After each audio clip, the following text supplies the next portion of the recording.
Hello बच्चों, स्वागत है आप सभी का इस वीडियो में। आप देख रहे हैं आपका अपना यूट्यूब चैनल स्टडी ऑन। सो बच्चों, इस वीडियो के माध्यम से मैं आपको 8th ग्रेड अभ्यास पुस्तिका कक्षा 8वीं के अंतर्गत आपका जो सब्जेक्ट है बच्चों विज्ञान, उसका आपका 12वां लेशन है घर्षण। सो बच्चों, इस अध्याय के सभी प्रश्नों के उत्तर आपको इस वीडियो में मिलने वाले हैं। सो वीडियो को अंत तक जरूर देखिए। साथ ही साथ इससे पहले के सभी अध्याय के सॉल्यूशन बच्चों चैनल पर अपलोड है। साथ ही आपके हिंदी, इंग्लिश और संस्कृत तक आपका जो है चैनल पर अपलोड है सॉल्यूशन। सो आप जाकर प्लेलिस्ट चेकआउट कर सकते हैं, लिंक आपको डिस्क्रिप्शन में दिया हुआ है।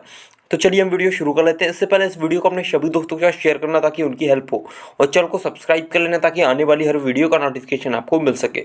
तो देखिए, पार्ट 12 है आपका घर्षण, जिसमें अति लघुत्तरीय प्रश्न है बच्चों। आपका प्रश्न क्रमांक पहला, सर्पी घर्षण स्थैतिक घर्षण से कम क्यों होता है? तो इसका आंसर आपको लिखना है बच्चों। सर्पी घर्षण का मान जो है आपको यहाँ पूछा गया कि स्थैतिक घर्षण से कम क्यों होता है, तो आपको उत्तर लिखना है सर्पी घर्षण स्थैतिक घर्षण से कम होता है क्योंकि जब कोई वस्तु गतिमान हो जाती है तो उसके पृष्ठ के संपर्क बिंदुओं को उतना समय नहीं मिल पाता कि वे जमीन या फिर फर्श के संपर्क में बिंदुओं में धंस सके, अतः सर्पी घर्षण स्थैतिक घर्षण से कुछ कम होता है। ये आपको इसका उत्तर लिखना है बच्चों, इसका राइट आंसर आपका हो जाएगा।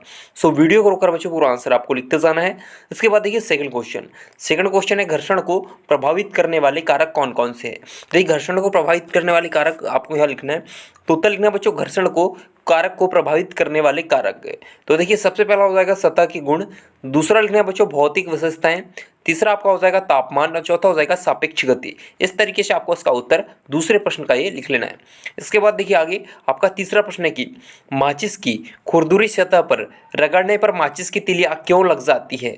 तो इसका उत्तर लिखना है बच्चों, माचिस के बॉक्स की खुरदुरी सतह पर रगड़ने पर माचिस की तीली घर्षण के कारण जल जाती है। इसका आपका उत्तर हो जाएगा। सो वीडियो को रोककर बच्चों इसका आंसर आपको लिखना है। इसके बाद देखिए आगे आपका चौथा प्रश्न है कि कैरम बोर्ड पर महीन पाउडर क्यों छिड़कते हैं? तो देखिए, कैरम बोर्ड पर जो आप खेलोगे यदि आपने, तो कैरम बोर्ड पर जो खेलने से पहले पाउडर छिड़का जाता है। सो क्यों छिड़का जाता है? तो आपको उत्तर लिखना है कैरम बोर्ड पर महीन पाउडर उसके घर्षण को कम करने के लिए छिड़कते हैं ताकि सभी गोटियां कैरम बोर्ड पर अच्छी तरह से फिसल सके। इसका आपका उत्तर हो जाएगा। सो वीडियो को रोककर आपको आंसर लिखना है। इसके बाद देखिए चौथा आपका आगे है, देखिए लघु उत्तरीय प्रश्न है।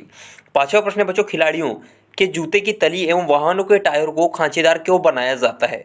तो उत्तर लिखना है बच्चों, खिलाड़ियों के जूतों की तली एवं वाहनों के टायर को खांचेदार घर्षण को बढ़ाने के लिए किया जाता है ताकि वे रोड पर ना फिसले। इसका आपका उत्तर हो जाएगा। सो वीडियो को रोककर बच्चों आपको उत्तर लिखना है। इसके बाद बच्चों आपका छठवां प्रश्न है कि हवाई जहाज की आकृति पक्षी की आकृति के समान क्यों बनाई जाती है?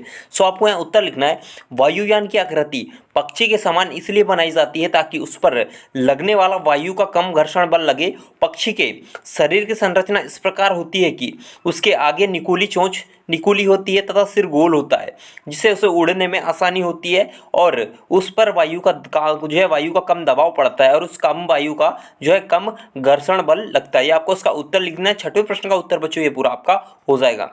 इसके बाद देखिए आपका आगे है सातवां प्रश्न की विराम अवस्था में किसी बॉक्स को गतिशील करना अथवा किसी गतिशील बॉक्स को उसी दिशा में सरकाना, उपरोक्त दोनों में से कौन सा कार्य आसान है और क्यों? तो इसका उत्तर लिखना बच्चों, गतिशील बॉक्स को उसी दिशा में सरकाना आसान कार्य है क्योंकि इसमें बॉक्स पहले से ही गतिशील अवस्था में होती है, जिसे सर्पी घर्षण स्थैतिक घर्षण से कुछ कम होता है। ये आपका इसका उत्तर हो जाएगा बच्चों। आपको वीडियो को रोककर जो आंसर लिखना है। इसके बाद देखिए आठवां प्रश्न की स्नेह किसे कहते हैं तथा इसका उपयोग क्यों किया जाता है? सो स्नेह की परिभाषा आपको बतानी है, इसका उपयोग क्यों किया जाता है आपको बताना है। सो उत्तर लिखना है स्नेह को वह पदार्थ है जो दो गतिशील सतहों के बीच लगाया जाता है ताकि उनके घर्षण बल कम हो, कार्य कुशलता में सुधार हो और जल्दी घिसना जाए। इसे घोलन या बाह्य कणों के परिवहन और गर्मी के वितरण का कार्य हो सकता है। आपको उसका उत्तर लिखना है बच्चों, ये आपका राइट आंसर हो जाएगा। इसके बाद देखिए आगे बढ़ेंगे तो दीर्घ उत्तरीय प्रश्न है आपका, जिसमें आपका 9वां प्रश्न है कि कारण लिखिए। आपको कारण लिखना है इसमें। तो देखिए बच्चों, पहला आपका पहिए घर्षण कम कर देते हैं, इसे दिए गए कथन को क्रियाकलाप द्वारा स्पष्ट कीजिए। तो आपको इसमें क्रियाकलाप करना है और आपको बताना है। सो उत्तर आपको लिखना है इस क्रियाकलाप को करने के लिए बेलनाकार आकृति की कुछ पेंसिल लीजिए, इन्हें मेज पर एक दूसरे के समांतर रखिए, इनको ऊपर जो है मोटी पुस्तकें रखिए और पुस्तकों को धकेलिए। आप यह पाएंगे कि पुस्तक के गतिशील होने पर पेंसिल लुढ़कती है, पेंसिल के इस प्रकार की गति को लोटनिक गति कहते हैं। यही कार्य पहिए का होता है जो घर्षण को कम करते हैं। इसका आपका उत्तर हो जाएगा आपके 9वें प्रश्न का जो पहला आपका जो है इसका उत्तर ही आपका हो जाएगा। आपको वीडियो को रोककर जो उत्तर लिखना है। इसके बाद देखिए बच्चों दूसरा की सर्दियों में अक्सर लोग हाथ रगड़ते हैं। क्यों रगड़ते हैं आपको बताना है। सो उत्तर लिखना है सर्दियों में अक्सर लोग दोनों हाथों को रगड़ते हैं जिससे हाथ गर्म हो जाते हैं। यह हाथों के घर्षण बल भी जो घर्षण के कारण होता है। इसका आपका उत्तर हो जाएगा। सो आपको वीडियो को रोककर इसका भी आंसर लिखना है।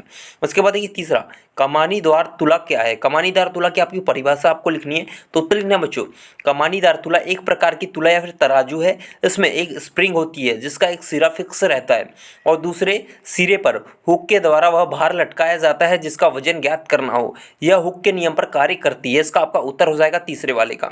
इसके बाद देखिए 10वें प्रश्न की घर्षण हानिकारक है परंतु अनिवार्य भी। इस वाक्य को उदाहरण सहित समझाइए। सो आपको उत्तर इसमें लिखना है। देखिए पहला पॉइंट आपको डाल देना है घर्षण के कारण वस्तुएं खराब हो जाती है। पहले हानि लिखनी है आपको।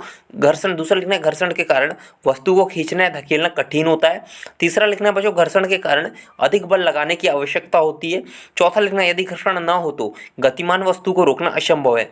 और इसके बाद आपको लिखना है बच्चों आगे परंतु घर्षण के कारण ही दुनिया का संतुलन बना हुआ है। यदि हमारे हाथों में घर्षण नहीं होता तो हम उस वस्तु तो आसानी से छूट जाती। अगर सही हम जो है सड़क पर चल नहीं पाते, घर्षण पर नहीं होगा तो सड़क पर चल नहीं पाएंगे। आपको इसका उत्तर लिखना है। ये आपका राइट आंसर हो जाएगा बच्चों आपके 10वें प्रश्न।